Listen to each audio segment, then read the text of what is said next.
Good morning, students. Welcome to Pioneer Convent School. As we are doing our chapter 4th of history, जिसका name है Going Around Delhi. And in our last videos, we did history of Delhi, Old Delhi and New Delhi. After that, we discussed about government buildings and the Mughal monuments. Today, we are going to discuss about temples in Delhi. So, the Lakshmi Narayan Temple, Akshardham and the Bahai Lotus Temple in Delhi are the example of modern architecture. Modern architecture यानी कि modern buildings temples में कौन कौन से आते हैं, कौन कौन से एग्जाम्पल्स आते हैं, आपको लर्न करने हैं ये name. Lakshmi Narayan temple, Akshardham and the Bahai lotus temple. So first of all, we will discuss about Lakshmi Narayan Temple. As we can see here, Lakshmi Narayan Temple कैसा दिखता है. So Lakshmi Narayan temple also called the Birla मंदिर. इसको बिरला मंदिर भी कहा जाता है. और क्यों कहा जाता है? Because it was built by the Birla family. क्योंकि इसको एक बिरला फैमिली ने बनाया था. अब वो बिरला फैमिली क्या थी? Birla family is open to all caste and all faiths. यानी कि वो बिरला जो फैमिली थी, बिरला फैमिली थी, वो ओपन थी, मतलब सभी कास्ट के लिए ओपन थी. मुस्लिम हिंदू में कोई भेदभाव नहीं किया जाता था. ऑल फेथ्स का मतलब होता है रिलीजन. कास्ट में हम बात कर सकते हैं लाइक अपर कास्ट और लोअर कास्ट की, और फेथ्स में हम बात करते हैं रिलीजन की. रिलीजन लाइक मुस्लिम, हिंदू, क्रिश्चियन. तो ये बिरला फैमिली इन सभी कास्ट और फेथ्स के लिए ओपन थी. This temple is dedicated to all humanity. Humanity का मतलब होता है इंसानियत. तो यानी कि जो टेम्पल था, डेडिकेटेड का मतलब होता है समर्पित करना. यानी कि ये टेम्पल सभी को डेडिकेटेड था, पूरी ह्यूमैनिटी को. किसी में कोई डिस्क्रिमिनेशन नहीं किया जाता था. लाइक ऐसा नहीं बोला जाता था कि मुस्लिम्स इस मंदिर में एंटर नहीं करेंगे. सभी पर्सन इस मंदिर में एंटर कर सकते थे.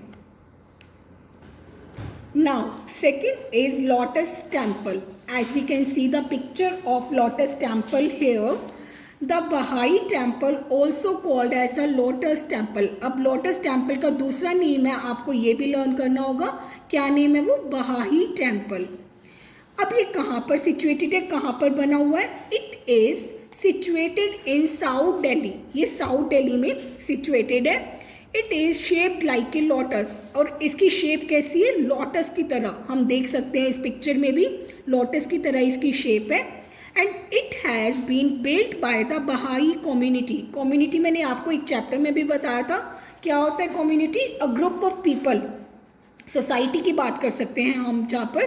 तो इसको किसने बनाया था? लोटस टेम्पल ने. एक बहाई कम्युनिटी होती थी, एक ग्रुप ऑफ पीपल होता था जो कि बहाई नेम से फेमस था.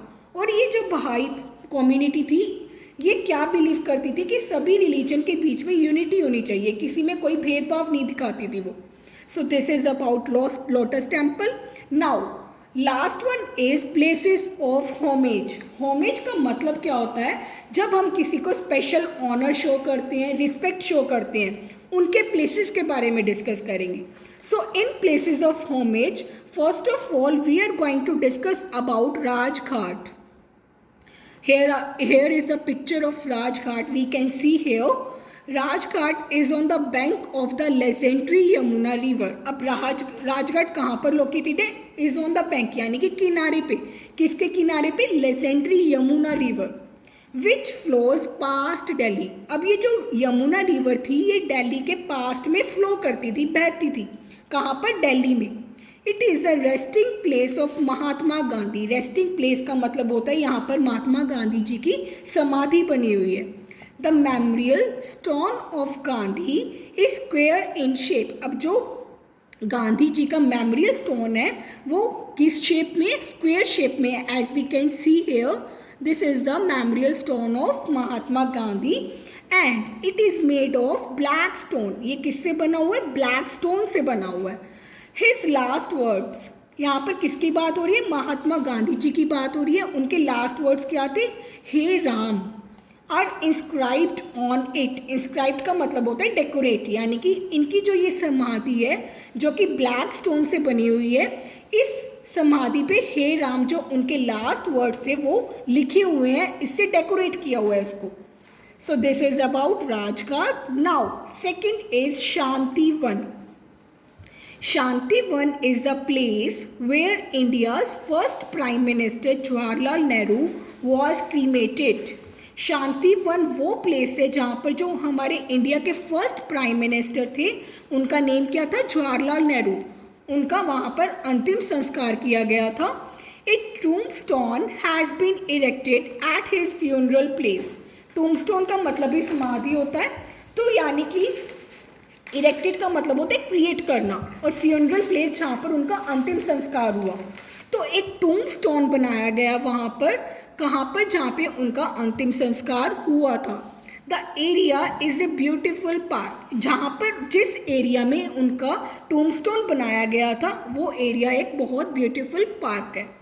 सो this is about Shantivan. Now last one is Vijay Ghat. Vijay Ghat is the tomb of India second prime minister. Who was the second prime minister of India? Lal Bahadur Shastri. तो ये विजय घाट किसका टूम्ब है? इंडिया के सेकेंड प्राइम मिनिस्टर का, जिनका नेम था Lal Bahadur Shastri. In 1966 his last rites was performed here. यानी कि विजय घाट की बात हो रही है यहाँ पर। 1966 में उनकी लास्ट राइट्स परफॉर्म की गई। लास्ट राइट्स का मतलब क्या होता है? जब कोई डेड बॉडी को वहाँ पर रख दिया जाता है और जो उनके चाहने वाले होते हैं, उनके फॉलोवर्स होते हैं, वो उनको फूल मतलब फ्लावर्स वगैरह चढ़ाकर उनको रिस्पेक्ट शो करते हैं। So this is about last rites. तो 1966 में विजय घाट में उनकी ये परफॉर्मेंस की गई। Now we have discussed about places of homage. तो हम देख रहे थे कैसे जगदीप सैम को लेके जाता है। जगदीप कौन था? एक इंडियन गाइडर था जो कि सैम को पूरा दिल्ली घुमा रहा था। Now Jagdeep take Sam for shopping. अब जो जगदीप है वो सैम को कहाँ पर लेके जा रहा है? शॉपिंग के लिए लेके जा रहा है। कहाँ पर लेके जा रहे हैं? To Chandni Chowk. Chandni Chowk is Asia's largest wholesale market. Chandni Chowk है वो पूरे एशिया में फेमस है, मतलब होलसेल मार्केट है। वहाँ पर जो रेट्स है गुड्स के वो बहुत कम है, मतलब रीजनेबल रेट्स पे थिंग्स अवेलेबल हो जाती है। चांदनी चौक लेके जा रहा है, दिल्ली हाट लेके जा रहा है, हौज खास and Pragati Maidan. Let us see what they bought. आओ देखते हैं वो क्या परचेज करते हैं। Clothes with zardozi work. Zardozi work ऐसे दिखता है जैसे हम इस पिक्चर में देख सकते हैं, यानी कि वो क्लॉथ्स जिस पे सरदोजी वर्क है। दैट इज एम्ब्रॉयडरी डन, यानी कि एम्ब्रॉयडरी का मतलब होता है कढ़ाई की जाती है।